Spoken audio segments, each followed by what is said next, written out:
الجو حر بقى، لازمنا كده علبة ايس كريم كده، رايحين جايين ناخد منها. عايزه اقول لكم والله ان هي قعدت عندي 3 ايام في الفريزر. الولاد رايحين جايين يا ماما عايزين ايس كريم، وكل ده ب25 جنيه بس. تعالوا نشوف هنعملها ازاي. بصوا بقى الجمال. اول حاجه جبت كده كيس جيلي بالمانجا، وجبت هنا نص، يعني هستخدم نص كوبايه كريم شانتيه ومعلقه كبيره من النشا. طريقه سهله، تقدري تستخدمي اي نكهه جيلي انت عايزاها، والسكر طبعا. اول حاجه خالص كده هنجيب كيس الجيلي، هنفضيه في حله، وهنحط عليه معلقه كبيره من النشا علشان احنا عايزينه قوامه تقيل ويربط كده معايا.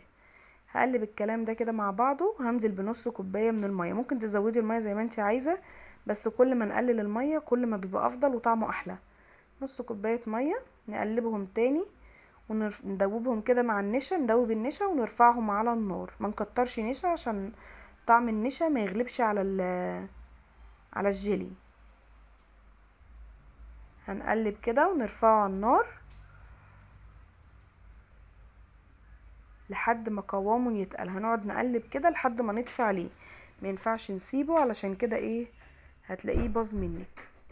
هنقلب بقى النشا مع الجيلي. طبعا هي موفره جدا، يعني انا جايبه كريم شانتيه ب10 جنيه، وجايبه كيس الجيلي ده ب13، يعني 23 جنيه عملت علبه ايس كريم.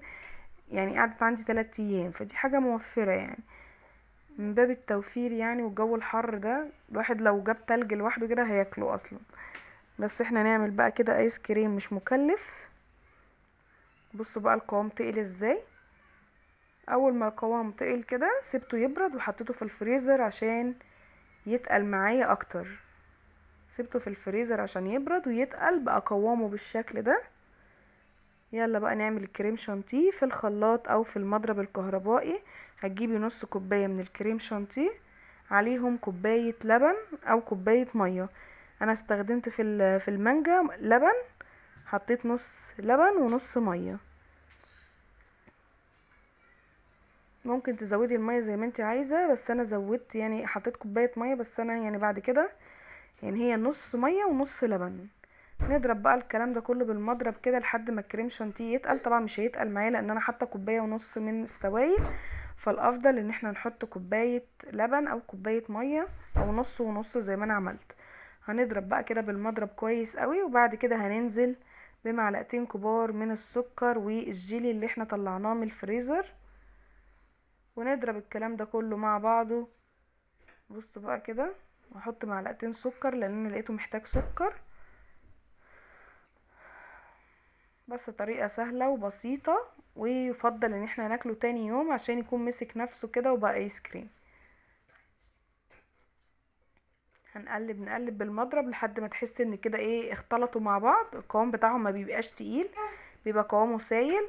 لو انت عايزة تستخدمي باكت الكريم شانتيه اللي هو بتاع دريم وكده، ممكن تستخدمي 2 باكت بدل النص كوباية كريم شانتيه.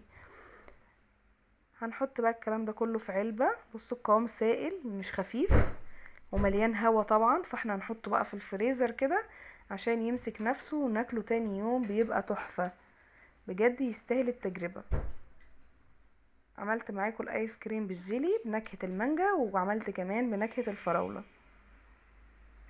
نغطيه بقى وندخله في الفريزر